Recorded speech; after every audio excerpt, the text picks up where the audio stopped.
Sometimes the most powerful stories aren't about huge global events or scientific discoveries. Sometimes they happen in a single room, during one family conversation.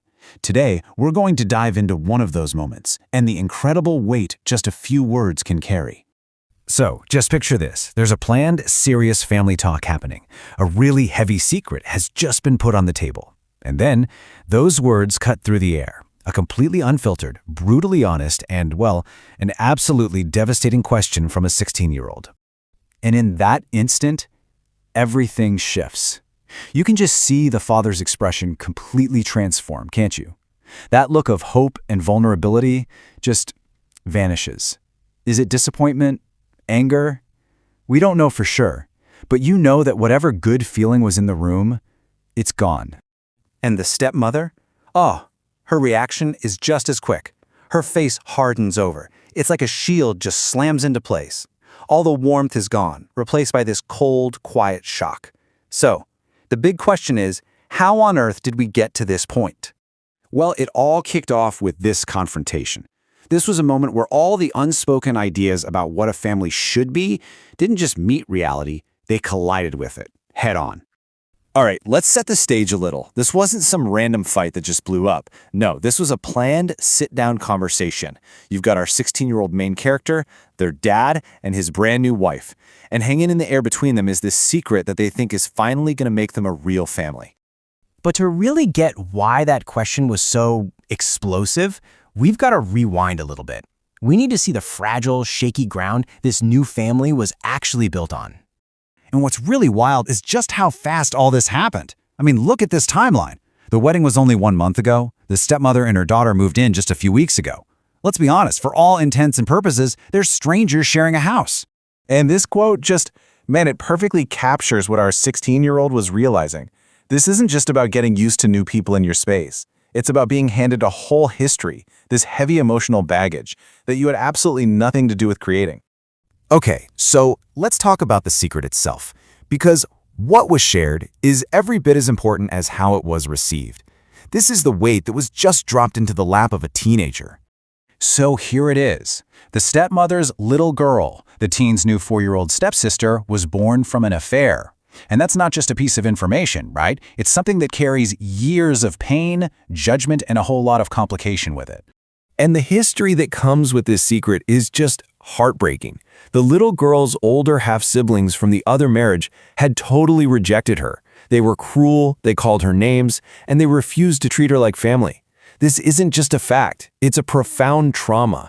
And we can't forget who is sitting right in the middle of all this adult drama. A 4-year-old kid, an innocent who has already been made to feel unwanted because of how she was born, and she has no idea about the weight she now carries into this new home. So from the stepmother's perspective, this new marriage, this new home, it was her everything. It was a chance to finally escape all that judgment. It was supposed to be a safe place, somewhere her daughter could finally have a real family and just be loved. Okay, so now we get it. We understand the hope that was packed into this conversation and the deep, painful history behind the secret. So let's go back to that turning point, that raw, unfiltered reaction. This is where it all just breaks down. You see this huge disconnect. The parents had this unspoken hope for immediate empathy, for a promise to protect this secret, for the teenager to basically become a protective older sibling overnight. But the teen's reality was totally different. It was, whoa, hold on, we are strangers. You're dropping this massive burden on me, and this is just not my responsibility. And that's really the key here. This wasn't some calculated, mean comment. It was pure instinct. It was the honest, raw thought of a kid who felt completely overwhelmed and cornered. And it just came out before any social filter could catch it. So, what happens after those words are out there? Let's get into the fallout. The immediate and lasting damage from that one honest question. A heavy, suffocating silence. You know, the kind of quiet that feels way louder than any shouting match? You could just feel the hope for an easy, blended family just shatter. In that single moment, the conversation was over. But the consequences, they were just beginning. And for our main character, this was the moment it all dawned on them. This wasn't just a talk that went wrong. They had crossed a line. They'd stepped right on a fault line in this new family's foundation, and it triggered an earthquake. This one sentence was going to define their entire relationship with these people from now on. And that really leaves us with this final critical question to chew on. Is the burden on the person who has the secret? Or does it get transferred to the person who's told? When you ask someone to hold a piece of your past for you, what responsibility do they really have to carry it? And that's a question with no easy answer. Okay, let's dive into this. Today, we're exploring something pretty delicate. It's that super fine line between genuine love and just a sense of duty. So what happens when affection isn't a gift, but a demand? Let's break down this story and see what happens when a connection is commanded, not chosen. And bam, right from the start, we get this incredibly tense line. You can just feel the air in the room change, can't you? This isn't just quiet anymore. It's that heavy, loaded silence where an unspoken wish suddenly becomes a rule you're supposed to follow. And that one moment, it sets the stage for everything. So what was this big expectation? Well, it wasn't some subtle hint. It was a full-on role, practically a job description that our narrator was just handed. A responsibility that, let's be clear, he never ever asked for. Wow. Just feel the pressure packed into those words. This is so much more than, hey, be nice to your stepsister.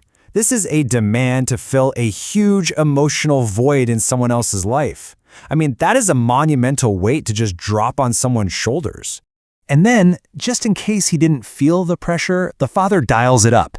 He puts a ticking clock on it. So now, it's not just a request, it's a timed assignment. What he's really saying is, your life doesn't get to start until you've done this job for us. No pressure, right? So when that direct pressure doesn't immediately work, the tactic shifts, and a much more complicated and kind of painful emotional tool gets brought into the mix: the narrator's own past. And there it is, the emotional checkmate. His own personal trauma, the loss of his mother, is now being twisted and used against him as a debt he has to repay. The message is crystal clear. We gave you a family, so you owe us, and you'll show your gratitude by doing exactly what we say. This is where everything turns. It's no longer a conversation or a request. As the slide says, it's about making him feel so guilty that he has no choice. It's about engineering a sense of obligation so strong that saying no would feel like he's a terrible person. But the narrator's response, it's not what you'd expect. There's no big fight, no shouting match. Instead, what we get is this moment of just profound, quiet clarity. This one line. This is the heart of the whole story, isn't it? It's just a simple, devastatingly honest truth. In that moment, he puts his finger on the exact problem. You can't force a feeling. The second you try, any chance of genuine connection just gets crushed under the weight of it all. It turns into just another chore. And this actually brings us to a really useful term for this whole dynamic: forced affection. It's basically what happens when someone tries to build a relationship like it's a piece of IKEA furniture, with a deadline and a set of instructions, instead of planting it like a seed and just giving it the time it needs to grow. And you can see the difference so clearly here. A real connection, it needs time. A forced one, it demands results, right now. One is chosen, the other is assigned. And we've all felt the difference, right? One feels light, it feels easy. The other feels impossibly heavy. So, what happens after you speak a truth like that out loud? Well, the conflict doesn't just go away. Instead, the entire vibe of the house starts to change. Man, those two words just say it all. The silence is back, but this time it's different. It's not the silence of expectation anymore. It's the cold, hard silence of resentment. The air is just thick with everything that's not being said, and that emotional weight in the house is just crushing. And in a totally classic move, what happens when someone sets a boundary? The blame for all this tension gets dumped right on the narrator. Suddenly, he's the one who's rude, dismissive, insensitive. His refusal to accept an impossible task gets twisted to look like a flaw in his character. This right here, this cuts right to the core of it.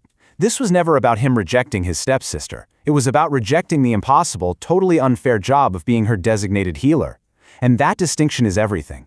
He's not refusing to care. He's refusing to be responsible for her cure. So let's zoom out for a second, because this one story really shines a light on a universal truth that applies to literally all of our relationships. Family, friends, partners, you name it. And that's really the bottom line, isn't it? It's so simple, but so true. You cannot rush a bond. You can't speedrun intimacy or try to manufacture trust on a deadline. It just doesn't work. Why? Because real connection needs safety and freedom to grow. And the second you apply pressure, you destroy both.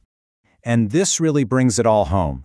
When we don't give a relationship the oxygen of time, the space to just breathe and grow on its own, we end up accidentally poisoning it. We take something that could have been beautiful, and we turn it into just another heavy, thorny obligation.